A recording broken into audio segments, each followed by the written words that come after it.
लोकसभा चुनावों से पहले सुप्रीम कोर्ट ने गुरुवार को मोदी सरकार की इलेक्टोरल बॉन्ड योजना को असंवैधानिक करार दे दिया है। सुप्रीम कोर्ट ने कहा है कि खरीदारों के नाम, बॉन्ड के मूल्य और उन्हें खरीदने वाले लोगों की जानकारी जनता से छुपाई नहीं जा सकती। सुप्रीम कोर्ट ने इलेक्टोरल बॉन्ड स्कीम को अभिव्यक्ति की स्वतंत्रता और सूचना के अधिकार का हनन माना है।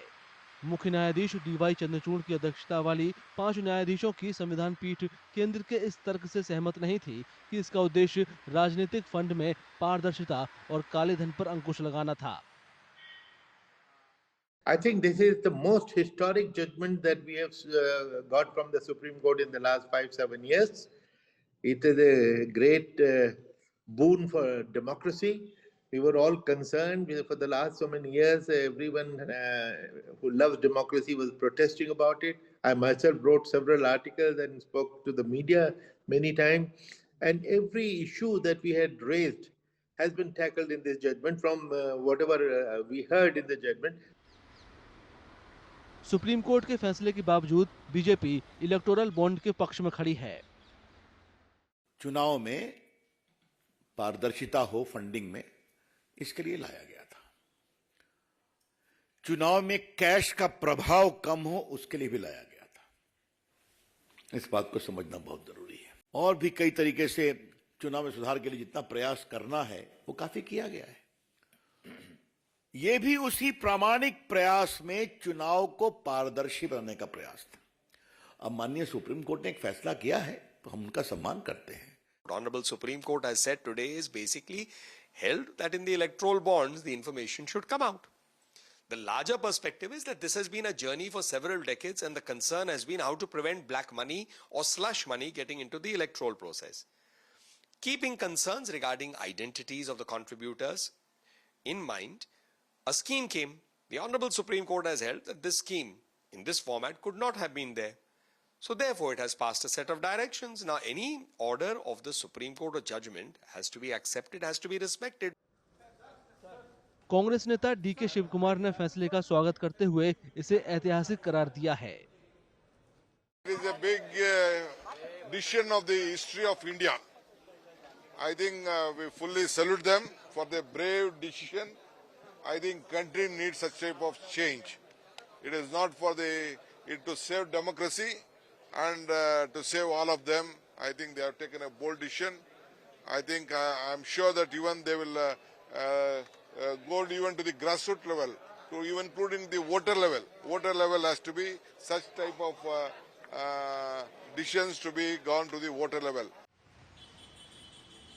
आम आदमी पार्टी ने उम्मीद जताई है कि इस फैसले से चुनाव प्रक्रिया में पारदर्शिता आएगी। लंबे समय से ये प्रश्न उठ रहे थे कि इलेक्टोरल बॉन्ड के माध्यम से कहीं न कहीं सरकार लोगों को प्रभावित करके और जो पूरी एक फेयर लोकतांत्रिक प्रक्रिया होनी चाहिए, उसका आर्थिक प्रबंधन होना चाहिए, उसको कहीं न कहीं प्रभावित कर रही है। सुप्रीम कोर्ट ने जो ये फैसला लिया है, मुझे लगता है कि इससे चुनावी जो प्रक्रिया है उसमें पारदर्शिता आएगी। डीएमके ने इलेक्टोरल बॉन्ड खरीदने वाले व्यक्तियों और कंपनियों के नाम जग जाहिर करने वाले फैसले का खुले दिल से स्वागत किया। Landmark decisions by the Supreme Court. It indicates transparency in the entire process of electoral reforms, because see, the anonymity, who's sponsoring, who's funding, has to be declared open to the people. So I think if you take the data for the past 10 years, I think the ruling BJP has more than 60 to 70% of the electoral bond scheme, which they have attracted their party funds. So now it's high time Supreme Court has intervened and brought out this. CPM इस मामले में याचिकाकर्ता थी। उसने भी supreme court के फैसले पर खुशी जाहिर की है। It's a welcome development. I mean, we are petitioners seeking the scrapping of electoral bonds. And the Supreme Court allowed us to be the petitioners because no other political party was. Because we are the only ones who had the locus standi. Because we never accepted electoral bonds. And we've always maintained, and even now maintain, that electoral bonds was the legalization of political corruption.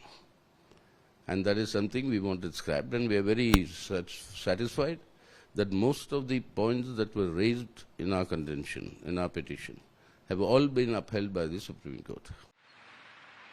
योजना को तत्काल बंद करने का आदेश देते हुए supreme court ने भारतीय स्टेट बैंक को 6 मार्च तक अब तक खरीदे गए इलेक्टोरल बॉन्ड की पूरी डिटेल चुनाव आयोग को देने को कहा है। अदालत ने चुनाव आयोग को ये जानकारी 13 मार्च तक अपनी आधिकारिक वेबसाइट पर प्रकाशित करने का भी निर्देश दिया है।